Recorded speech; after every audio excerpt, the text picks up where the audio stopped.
Polusi. Polusi adalah kondisi di mana lingkungan terkontaminasi oleh zat yang dapat membahayakan manusia, hewan, dan ekosistem. Polusi yang mencemari lingkungan kita dapat dibagi menjadi 3 macam. Yang pertama adalah polusi udara.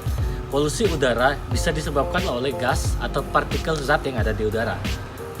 Dan penyebabnya adalah biasanya kendaraan, industri, dan pembakaran domestik. Yang kedua adalah polusi air. Polusi air disebabkan oleh limbah dari pabrik atau industri dan juga pembuangan sampah ke air. Dan yang ketiga adalah polusi tanah. Polusi tanah disebabkan oleh sampah yang tidak terkelola yang dibuang di tanah. Contohnya adalah industri, pabrik, dan juga sampah yang dibuang sembarangan. Penyebab polusi udara di Jabodetabek yang pertama contohnya adalah dari emisi kendaraan. Seperti yang kita ketahui bahwa kendaraan di Jabodetabek sangatlah banyak dan emisi kendaraan merupakan salah satu penyebab utama sumber polusi udara yang ada di Jabodetabek. Tingginya jumlah kendaraan bermotor menghasilkan emisi gas buang yang mencemari udara. Kemudian yang kedua adalah industri. Seperti yang kita ketahui bahwa Jakarta merupakan kota yang besar dan banyak sekali industrinya.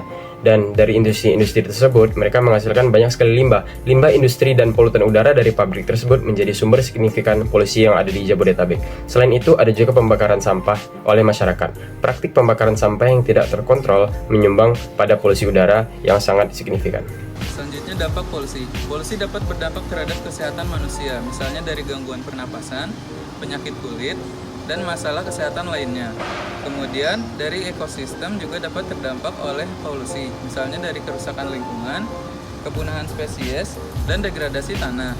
Lalu, polusi juga dapat berdampak terhadap kualitas hidup masyarakat di sekitar Jabodetabek. Solusi dan pencegahan yang dapat dilakukan oleh pemerintah terhadap kasus polusi yang ada di wilayah Jabodetabek diantaranya yaitu dengan menerapkan sistem transportasi berkelanjutan di mana pemerintah mendorong masyarakat untuk menggunakan transportasi umum, sepeda, dan kendaraan listrik. Lalu yang kedua bisa dengan cara mengelola limbah dengan lebih baik. Contohnya dengan meningkatkan sistem pengelolaan limbah untuk mengurangi dampak dari polusi ini. Lalu kita juga dapat melakukan kampanye penyadaran terhadap masyarakat dan melakukan sosialisasi untuk mengubah perilaku masyarakat supaya lebih sadar akan pentingnya untuk mencegah polusi ini. Lalu kita juga bisa menerapkan regulasi lingkungan di mana kita akan membuat aturan-aturan hukum terhadap aktivitas industri supaya lingkungan menjadi lebih bersih. Selain dari solusi dan pencegahan polusi udara yang tadi sudah disebutkan, tentunya kita harus memiliki upaya nyata dan upaya bersama untuk membuat Jabodetabek bersih. Contoh yang pertama adalah kolaborasi antara pemerintah dan swasta. Kerjasama antara pemerintah, industri, dan masyarakat dalam mengurangi polusi. Kemudian yang kedua adalah penanaman pohon yang bisa dilakukan oleh masyarakat banyak.